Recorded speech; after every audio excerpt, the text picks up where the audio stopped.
Hello, welcome to another piano lesson with Richard Yang. Today it's Attack on Titan, You See Big Girl. This is such a beautiful piece of music. My favorite is still Call of Silence, but this comes right next. So this is not too difficult, but let me get right to it. So in the beginning, obviously you want to make sure, overall in this piece, you want to be able to play your triplet and straight time interchangeably. You want to be able to do that. For example, right? You want that's a triplet in a quarter note, and you should able to do triplet matching with eighth notes as well.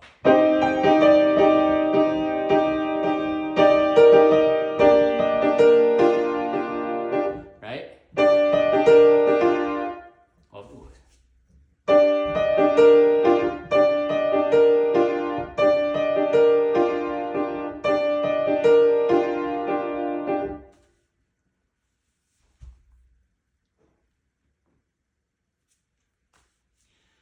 Hello, this is Richard Yang.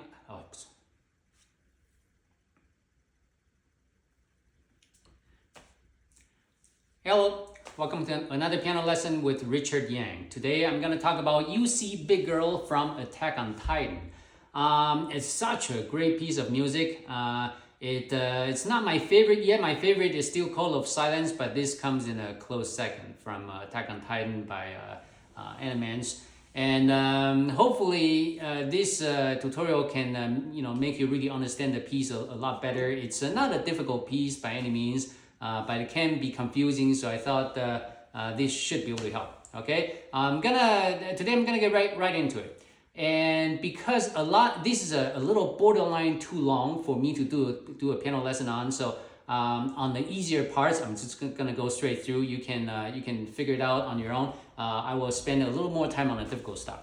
Okay, so the beginning is what I mean to be very simple. So I just play through that.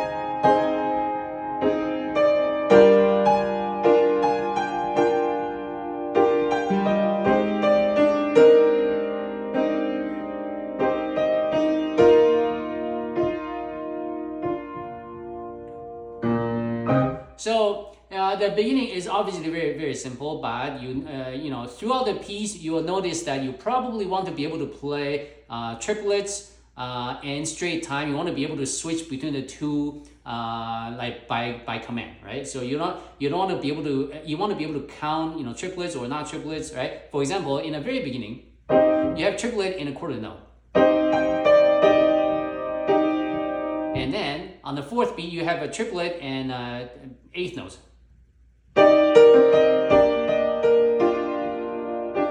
Straight time, triplet.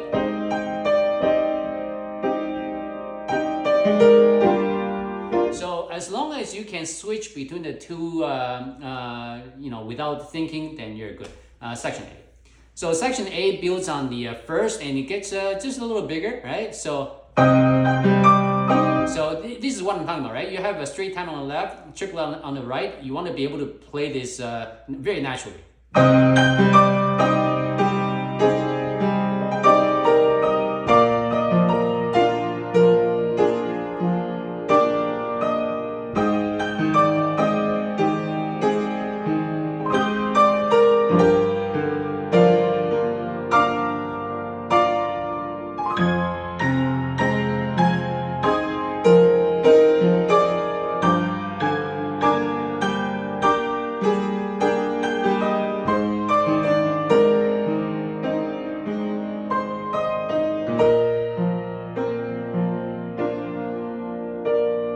So for this, I keep the pedal all the way down and until later, right? Okay, so for this section, again, you have to really be able to do your triplet and straight time without thinking. And next is your melody, right? So you have one voice here. Well, the left hand is one, right hand is one, and the middle is another one. So you want to be able to bring them out. If you're too confused, just make everything on the right on this half of the keyboard as one voice, and that's fine.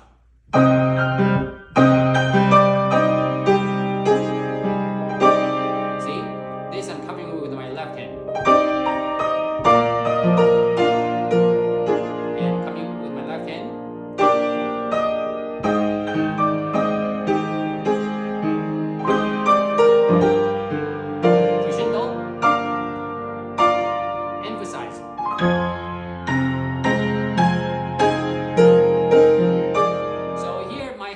Big enough, so I have to roll it. But for you just remember you need to bring out the melody. That's the melody, right? You have the right upper voice, lower voice, right?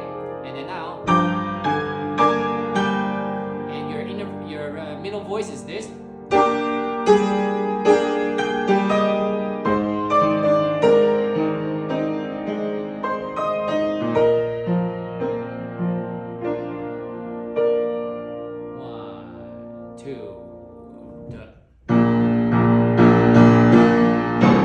Section B. So B is just, so it's just slightly faster now, right? But I'll still play slowly.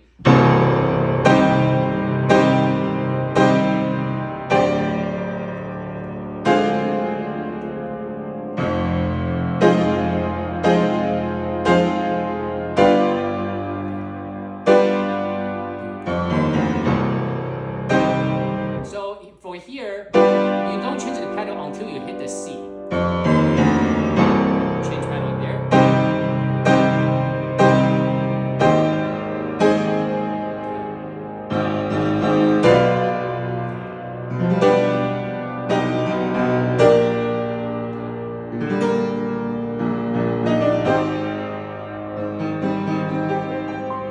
Right, so the middle part there should be no question about it. Just be patient, count, don't rush. That's it. And the last measure for this, I do this 1, 2, 1, 5, which takes you to section C. So section C, the right hand, yes, it sounds very magical, but it's not difficult at all because everything is all contained in your octave more or less, right? So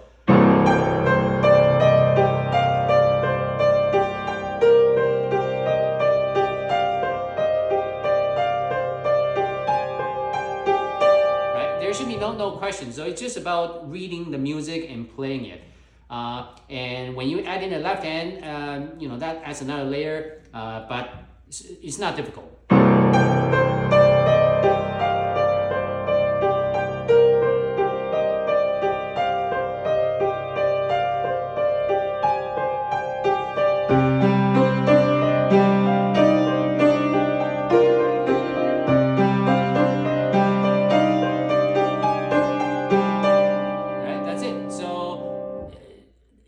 Instead of trying to count this, simply read the music as it's written.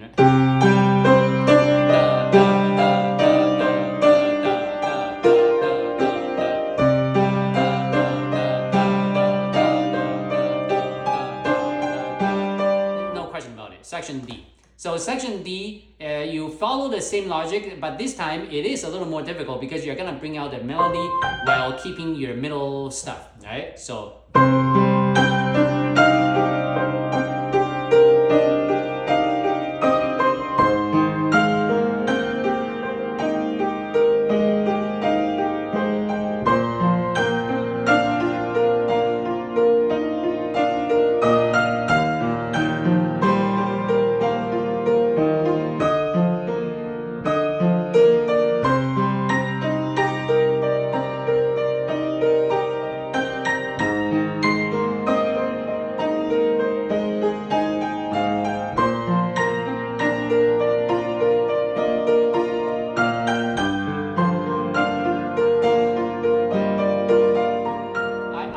this makes some sense because there is really no trick in this. It's just straight up reading the music. So other than, you can slow down to see the fingering. Otherwise, there's really nothing magical about this in terms of how to play, right?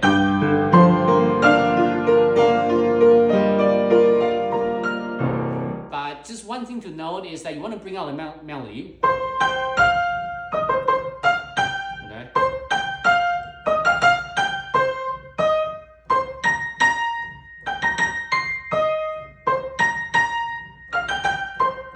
Okay. So, and everything else, keep them like very, very small. Everything else, nothing else is, well, everything is important, but everything else should stay low, right? Section E. And I'm not playing pianissimo. I'm just trying to, I'm just showing you how to play. And this piano doesn't do pianissimo anyway, so, here.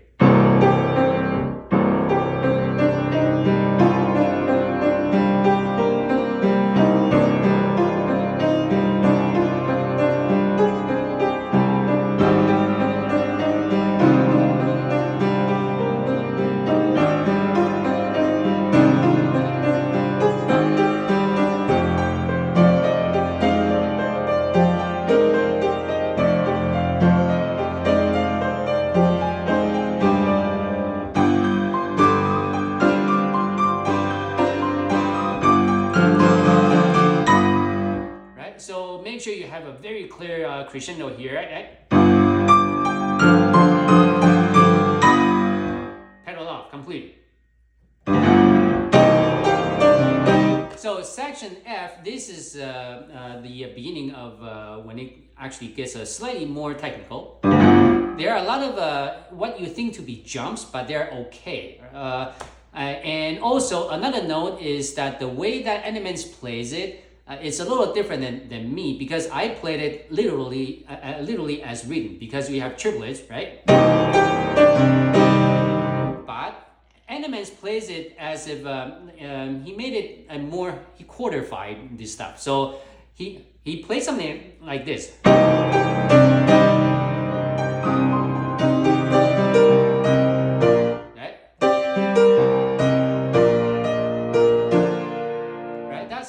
Plays. Like for me, I played that exactly as written, so so the timing is more as shown on the sheet, right? So I'll play that very slowly.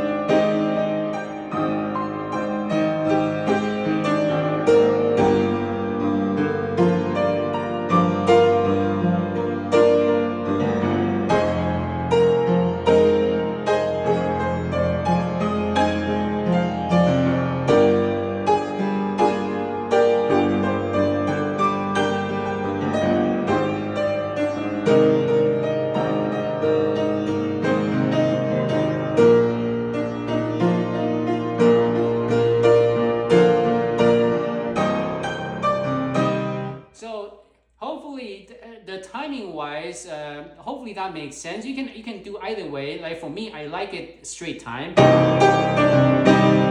or you can.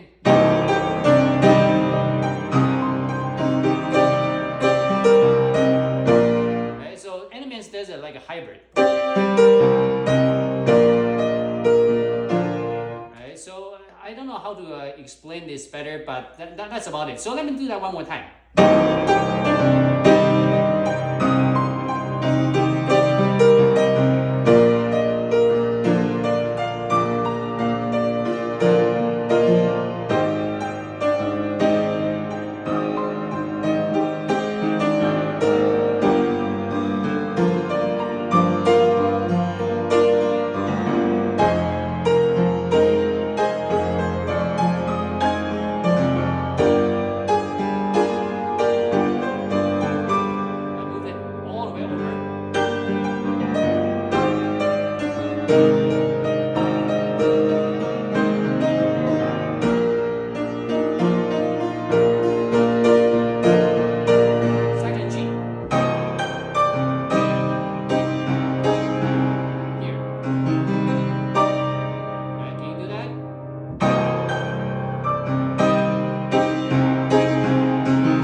do that again.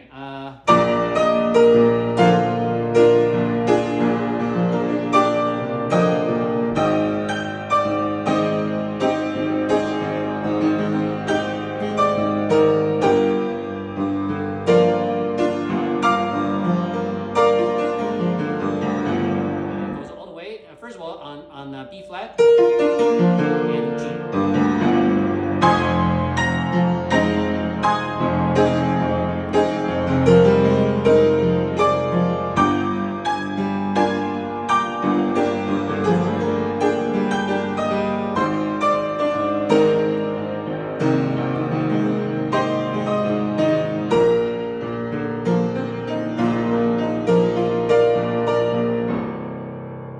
So I think that probably flew by a little too fast. So I'm gonna go slower this time. So section G again.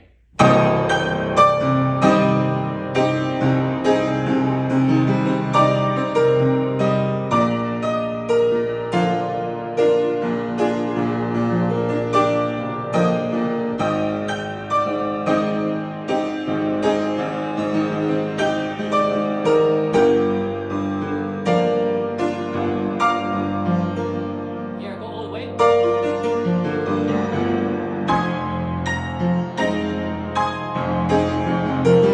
So here is how you count. Right?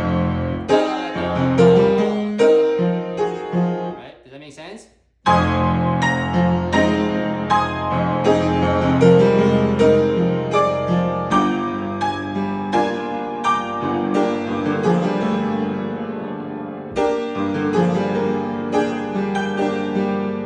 Here, because I cannot. Well, no, it's just how to play, right? I can play, yes.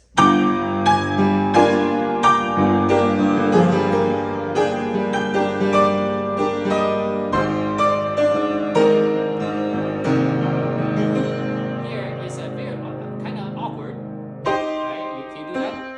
2/4 here, so.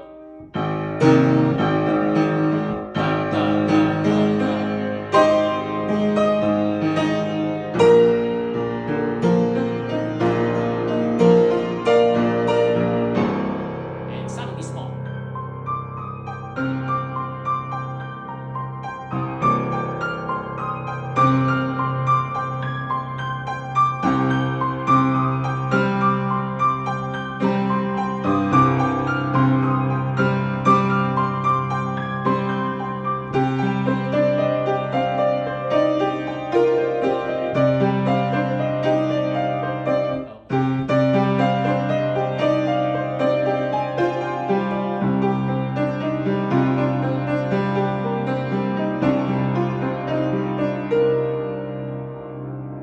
That's it. So section H is not. You've played that before. The page before, same thing. It's even a little easier. It's all good. So now section I is a lot slower now, and it's a little more free. 3, 4, 2,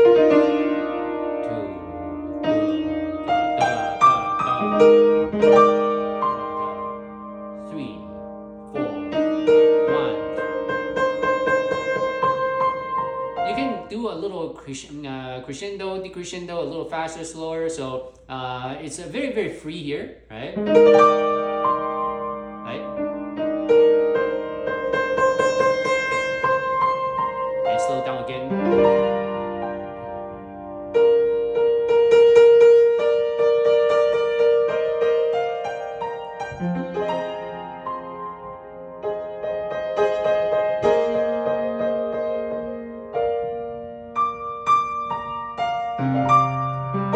Right, so it's a very free. You can, and this is a very good chance for you to explore rubato.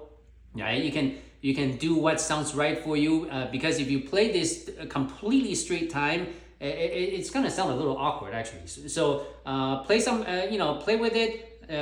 Follow the dynamic signs, crescendo, decrescendo, but also add a little, faster, slower as well to whatever that sounds best for you. Section J, same thing, very simple. And bring out, remember the left hand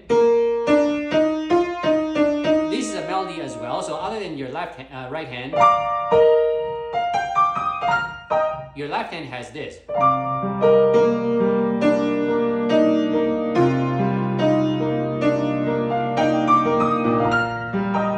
Right? So just make sure you bring out the different voices. So one more time, section J.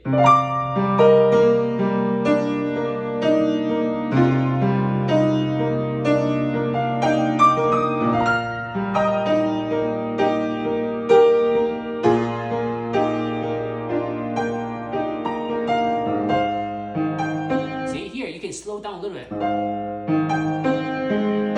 So just slow down a little. That even that minor slowdown can give you that rubato feel, right? So that's what you want, especially here.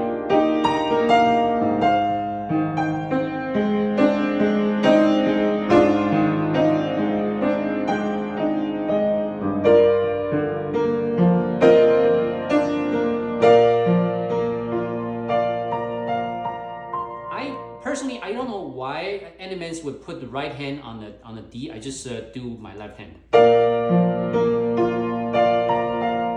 Slow down, and then section K you begin. So section K would be the same tempo as section H and all that stuff, right? So I'm gonna play it very slowly. And on the right hand, don't try to play. Don't attempt to play this legato because first of all, it's not gonna work.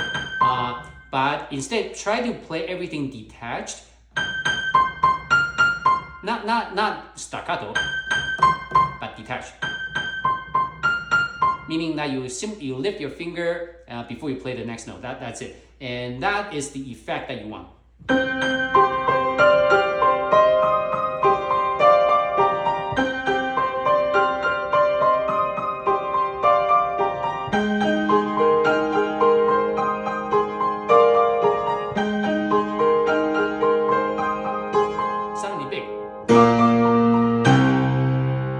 So now there are a lot more jumps now. So if you're not comfortable with your left hand jump, make sure you get the right hand down.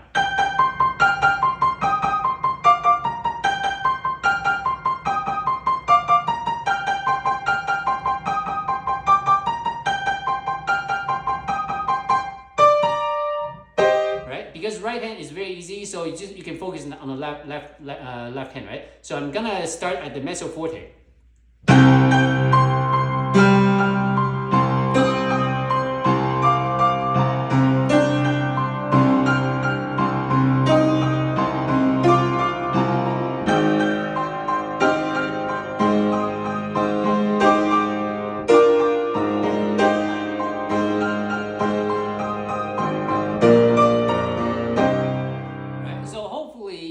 Got that. I'm gonna do that again only because this is probably a part that gives a lot of people a problem, maybe. I don't know. So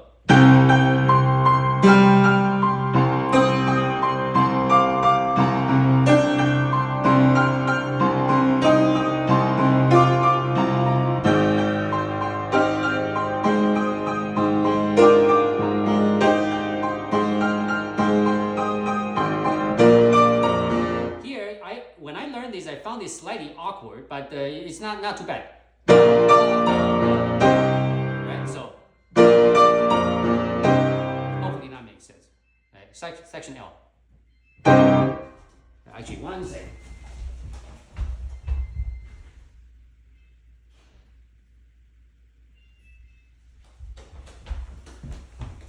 Sorry about that. So section L. Again, this part is probably very confusing at first, so I'm gonna do that even slower.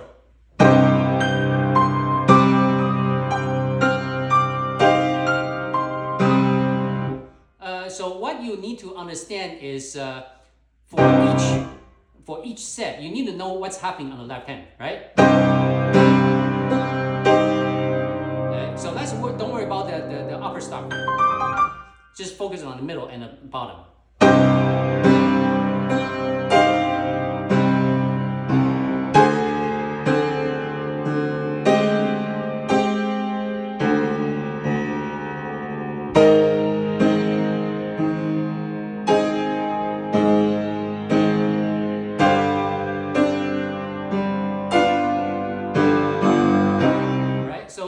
So you want to be very sure that you understand what you need to do on your left hand to play those chords marked for left hand, right?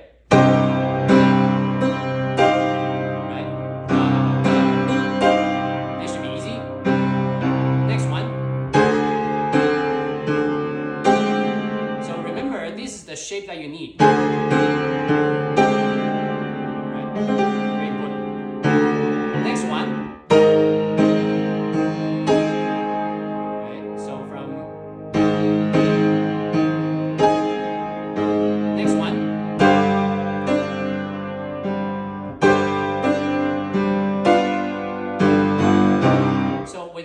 Together, it sounds like this. Slowly.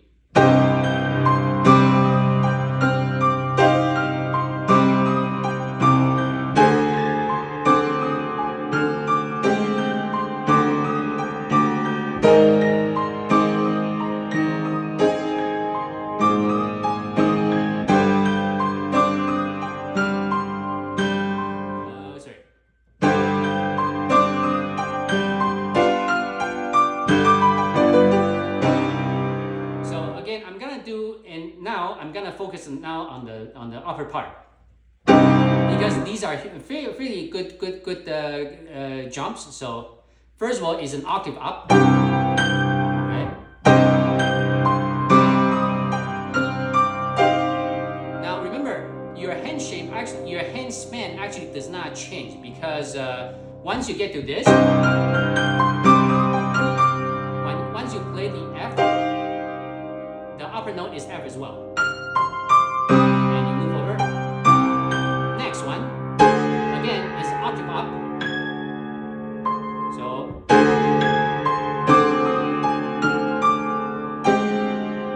see? It's all the same octave here.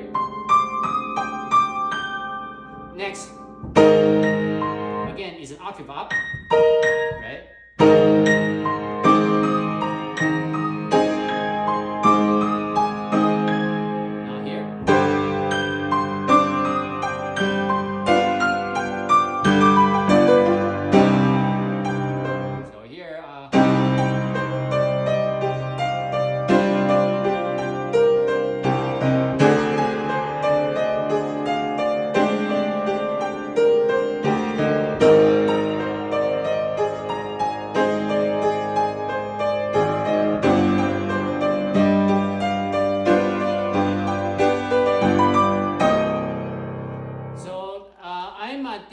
The last page, the second measure. I'm gonna do that one more time. So this is so once you get to here, it should be a lot easier now because the jumps are now limited. Right?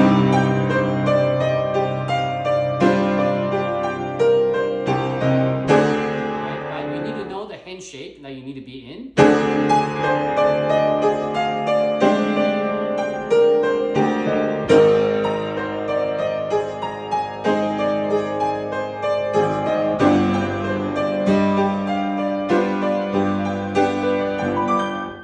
Remember, you still have your melody, right?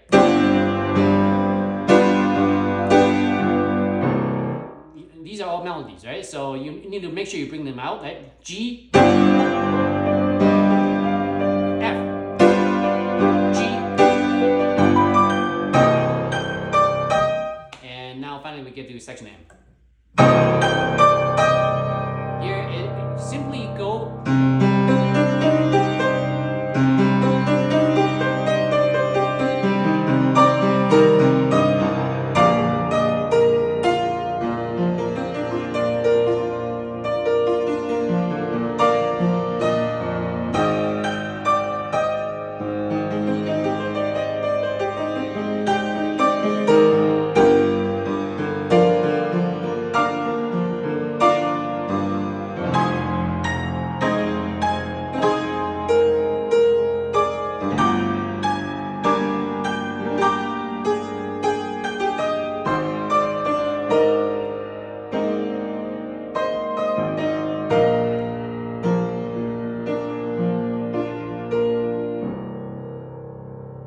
That's it. So the timing wise, it's not too bad. You simply listen to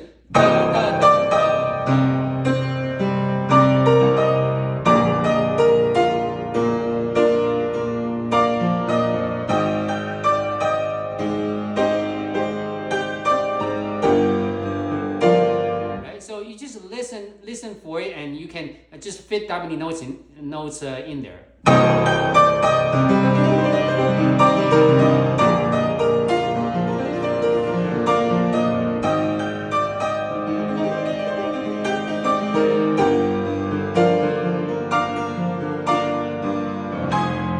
And here is probably the climax, I think. Slow down. The next one.